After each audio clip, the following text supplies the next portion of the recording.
Hello YouTubers, Manny here from Manny's How To Workshop with a video today on how I'm gonna upgrade my old Autozone creeper. When I say upgrade, excuse me, not the so-called you know what, that's the reason why I'm coughing, but anyway, moving on. So these are the old wheels that came with the creeper. Alright, you can see they've been beat to hell, okay, because I've used my creeper mostly on my driveway, which is very porous. It's not a smooth concrete floor like the inside of the garage, okay. So these three here are still somewhat round, but they're worn down. Like, I mean, I think when they first came out, they were probably just about a 1/4 inch thicker than that diameter right there. But this one here, this last one, you can see how it's oblong. So it's lost its shape and it's all chewed up. You can see right there. Alright, so I said, you know what, I need to upgrade it, because working underneath my truck, which I'm doing right now, yep, still working on that, trying to drop that transmission for the rear main seal replacement. But anyway, so I decided to stop by Harbor Freight and pick these up, these swivel casters for like $4.59 a piece. All right, with the stem, because the way that these wheels mounted, as you can see, was like with almost like a stem system. Although it had like a Torx nut, that this sleeve here was on one side, and then there's a little threaded screw on the other side that would go in here with these holes. And then on one side of this hole was actually square to fit the bottom right there of the of this little screw, right? See how it's square right there? It would lock it in while you torqued it down, right?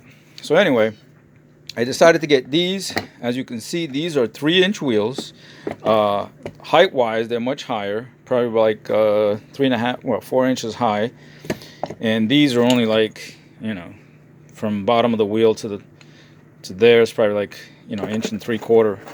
So I'm gonna get additional height, and these are gonna roll much better on the concrete floor. They're like hard rubber, so they're gonna be much smoother. All right. So what I did was, like I said, I found stems that, I found the one that had the stems, plus I had to find nuts that would work with these stems. All right, so I went and found 4 nuts, as you can see right there, and I've already put them on the stem. And the reason for that is that when I weld the nut on here, it's going to provide a center spot for this for the nut. Okay. All right, I got to pause here for a second. Okay, so where we left off was I was explaining the reason why I already mounted the nuts onto the stem, and that's so that when I put it in the hole right there where I'm going to weld, it makes sure that the nut is centered on the hole. So that stem, when I crank these down, it'll go right into the hole. And then what I'm going to do is take this over to the table over there and start tack welding these, the nuts, and then come back and finish welding them. And I'll show you guys that here in a minute. I don't remember if I showed you guys that I already had cleaned up the holes to make sure you get nice penetration onto the metal. Take the paint off, and the hole's already been drilled 1/2 inch size, because that's what the stem size is on that bolt. So I'm going to go ahead and set this up and start tacking. So I went ahead and tacked all the wheels in place. One there, one there. This one I already took out, so I can use that as my grounding clamp location. And now I'm going to finish welding them, taking the wheels off, welding them, and then reinstalling the wheels. Okay, so I went ahead and finished welding the nuts on 2 sides, as you can see, all 4 places. There's the back one, like I said. And now I'm just going to let them cool off a little bit. Throw on some paint on there just to keep it from rusting, and then install the wheels.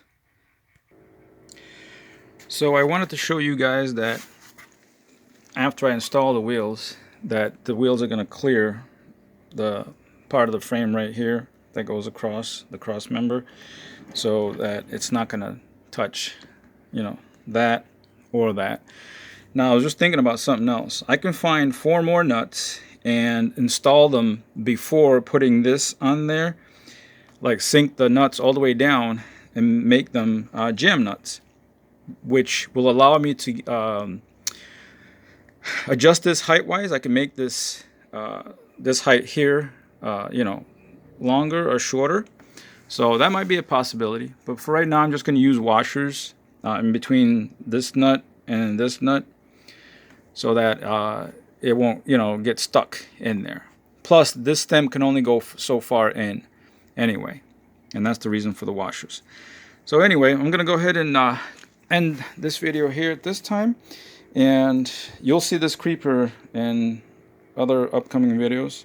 I might even do a video on my truck when I finally get the transmission down and start doing the rear main seal replacement, because online I haven't found one yet for my model and year truck, which is a 2000 Nissan Xterra with a 3.3 liter engine. But anyway, guys, as always, thanks for watching. Please rate, comment, subscribe to my channel if you haven't done so, and ring the bell for more in upcoming videos. Alright guys, catch you on the next one.